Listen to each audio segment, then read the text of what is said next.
friends, welcome back to my channel. Today is an unboxing video, and as you can see, it's a Moterm planner. So let's just get to it. Oh my gosh, I'm always struggling with this part. Oh, okay. This is why the box never comes whenever I resell a Moterm planner. Okay, I got through. Here it is. Here we go. Ta-da! Oh wow, this feels so nice. So this is the Moterm Luxe in the A7 size, or the pocket planner size, in their new Black Croc, and it feels so good. Comes with a Flyleaf. So let's check the insides.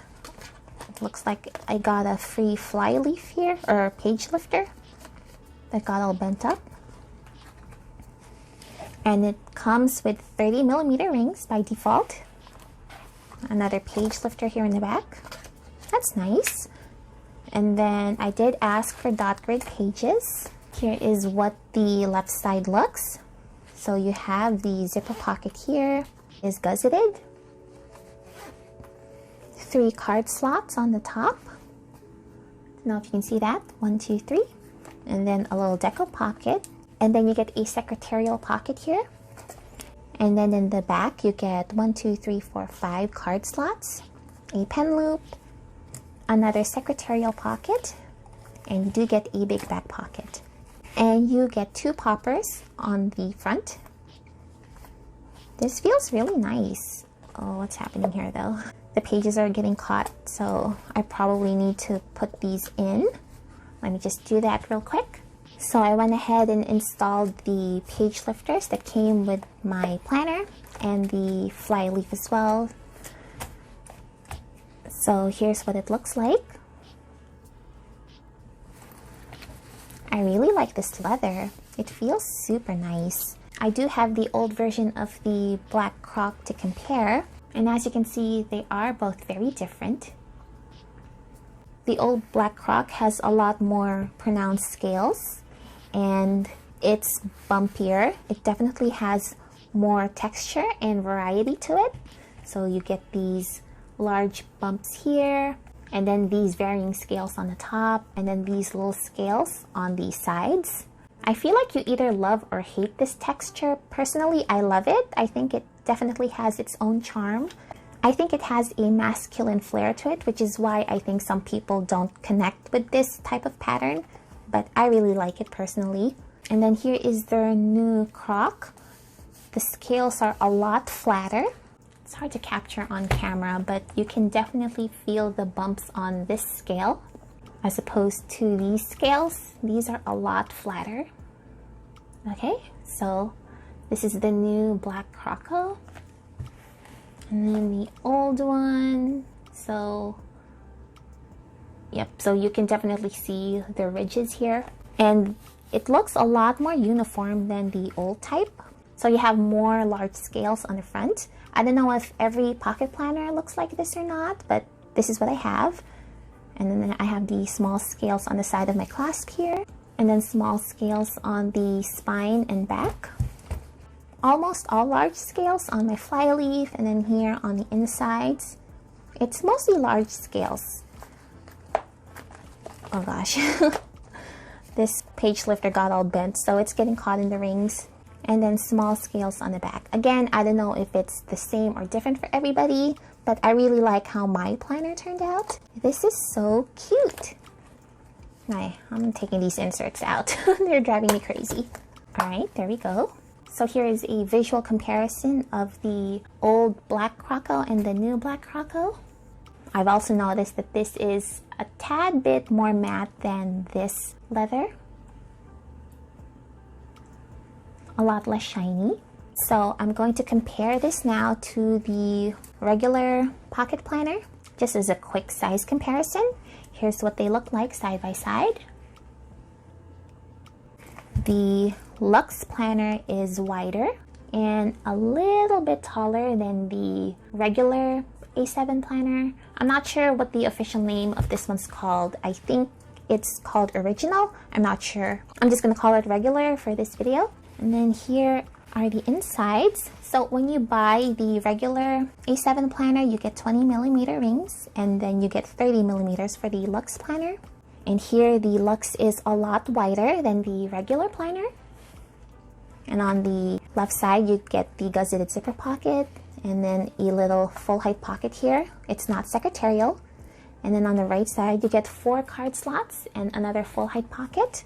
And you also get a pen loop. And the pen loop is at the same level as the clasp. Whereas the pen loop on the Luxe, it's higher than the clasp, which I do prefer it like this because with the pens that I use, it sits awkwardly against this lower pen loop here. So I do like that they made it higher for the Luxe planner. So here is the pen that I like to use with my pocket planners. And inserting it into the regular planner, here's what it looks like. The pen clip is sitting kind of awkwardly. I kind of want to push it further just so it can latch onto the pen loop like that. That's just my preference, so there's a bit of overhang the way I put my pen in.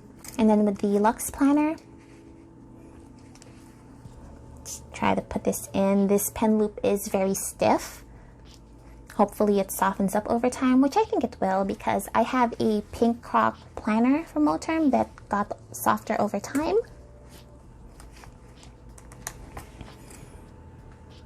That looks perfect to me. Loving this change. I also have a Moterm Versa pocket planner to compare. And the Versa is larger than the Luxe. It is a tiny bit wider and a lot taller. This is to accommodate the inner sleeve on the pocket Versa. So you have the inner binder on the Versa with the deco pocket and 3 card slots. A full height pocket here. And in the back you don't get anything. And then here is the Luxe compared to the outer binder of the pocket Versa. The Luxe is just a tiny bit narrower than the Versa, and then it is shorter than the Versa. So with the Versa, you get this little flap here with the gusseted pocket, 3 card slots on the right side, a full height pocket here on the left side. Did I say right side earlier? It's the left side. 2 full height pockets on the right side, and 1, 2, 3, 4, 5, 6 card slots. I'm kind of winging this video, can't you tell? And then you get a big back pocket here. So in total, you get more card slots on the Versa than the Luxe. However, you do get extra bulk on the Versa because it is split into 2 components basically. I think for me personally, the Luxe would make a much better planner wallet than the Versa because I don't have to deal with a separate inner binder. I like to keep my planners as simple as possible, so I think this would work a lot better for me. And here's the wallet that I'm using right now. I'm just going to go ahead and move over to the Luxe. Okay, so I've moved into my Luxe and she is stuffed. I actually had to use the outside popper to close it up because it can't reach into the inner popper. So here's what it looks like. She's so cute. She's such a chunker. One thing I will say is if you're going to use this planner, you definitely want to use some sort of page lifter on the front and back. If I'm being completely honest with you, this Flyleaf keeps getting caught in the rings and it's driving me crazy. You've probably noticed it earlier when I was fiddling with these inserts. It just kept getting caught in the rings. I'm not usually negative or critical of Moterm. I'm just being 100% honest with you guys. It keeps catching onto the rings, so I'm guessing the holes on the Flyleaf is too small. The holes on the page lifter that they provide you, the rings are too small on the page lifter, so this gets caught a lot on the rings where it closes up. So what I actually did is I took a hole punch and made them bigger. So now they're able to glide across the rings without a problem. So I think that's what's going on with this Flyleaf. The rings are probably, or not the rings, the holes are probably too small. That's my guess. Yeah, it's a tad bit smaller than how I usually have it. So that might be why this is getting caught in the rings. I don't know if anyone else is having this problem, but I'm definitely having it. And again, this isn't meant to bash Moterm or say it's a bad company. I do love Moterm. I have a ton of Moterm planners. I'm just giving you my honest impressions of this planner. That's just something you might want to keep in mind when you're using this. I do love the feel of this leather though, so I will give them that. Anyways, back to my setup. I'm using the pockets on the left side for my IDs and my most frequently used credit card.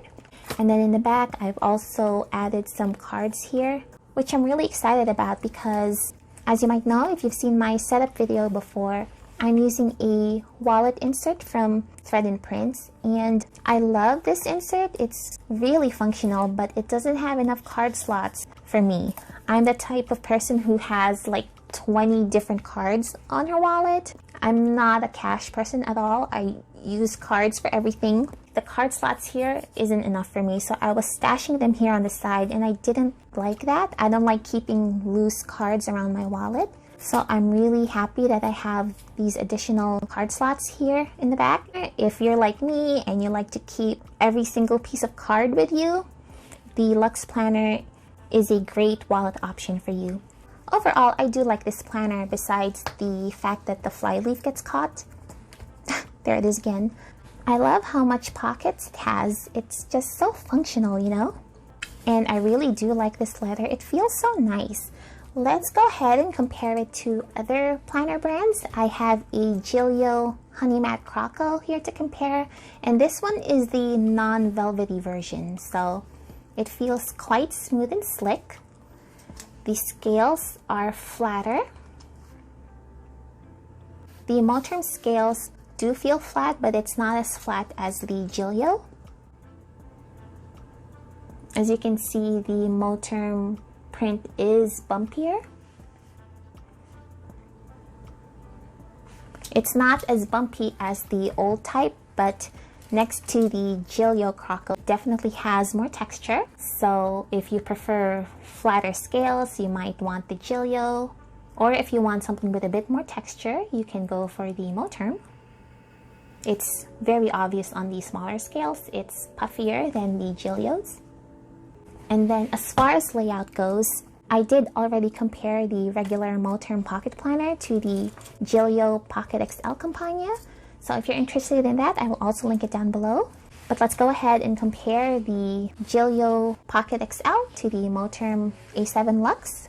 So on the left side, you don't get the zipper pocket on the Gillio. And then here in the back, you get a zipper pocket on the Gillio. And this is not gusseted, as opposed to the card slots on the Moterm. And the pen loop on the Gillio is leveled with the clasp, and it is narrower than the Luxe. And then here is the Gillio against the Luxe. The Moterm Luxe is wider and is also slightly taller. So that is what you can expect. Again, depending on your preferences and what you need for your pocket planner, one might be a better option for you than the other. Now I'm going to compare the Luxe to my Spek planners. And I know I have a lot of planners. Please don't judge me. I am definitely a collector when it comes to planners. So first, let's compare the croc print of the Spek to the Moterm. This is the Tortora Croco, and the Spek croc print feels bumpier than the Moterms.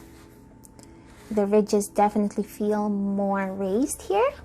Again, that's just a preference thing in my opinion. You might like one type of print over the other. So let's compare the texture here. So as you can see, the Moterm Croc is shinier than the Tortora Croco. I did get this pre-loved, so I don't know if there's already a bit of patina on this one, but here's what I have for comparison. And you can see the scales on the VDS is a bit larger than the Moterms. So now let's compare the Luxe to the Touch Me Junior layout. So once again, the VDS Junior is narrower than the Moterm Luxe.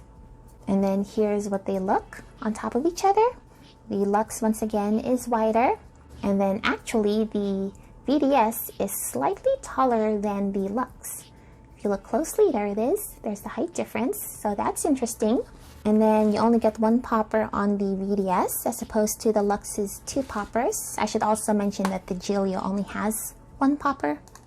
So comparing the layout, you both get this zipper pocket on the left side here, and you get a deco pocket for both, but the VDS doesn't have the extra card slots here on the top, but you get secretarial pockets for both of them. And then in the back, you get another little deco pocket here and 3 card slots. And again, secretarial pocket for both of them. And the pen loop is at the same level as the clasp once again. And you also get a big back pocket. And the VDS Junior does come with 20 millimeters by default. When you get the Touch Me line, you can also request for the 16 millimeter rings if you are ordering a custom. But that is what you can expect with the Spek Touch Me Junior. So that is my quick comparisons of all the planners that I can think of to compare. If you have any other comparison videos that you want to see from me, definitely let me know. Now, speaking of the Luxe just by itself, it is a very square and boxy looking planner, especially when placed next to the regular pocket planner, but it's just so cute. I mentioned before that I don't typically like a boxy looking planner, but since the pocket size is so small, it doesn't bother me as much, and I actually do like it here. Oh, and the leather does feel squishy. I know that they added stiffeners to their newest batch of planners, so that might be a contributing factor, I'm not sure. And the extra width of the planner, I'm pretty sure was made to accommodate the 30 millimeter rings. Overall, I do like it. I hope that they fix this little flyleaf issue here in the future. Otherwise, I'm pretty happy with this. The leather feels really nice. I like that it has a more matte look compared to the old version. That's it for my impressions video on the Moterm A7 Luxe. I know this video was a little bit all over the place, but I hope this video still gave you a ton of information and helped you make an informed buying decision. I plan on making a more in-depth comparison between the 3 Moterm pocket planners, so if you have any questions about that, definitely let me know and I will address that on my comparison video whenever that happens. Otherwise, thank you so much for watching this video. If you enjoyed it, please do consider subscribing. This is Spellbound Notes and I will see you next time. Bye!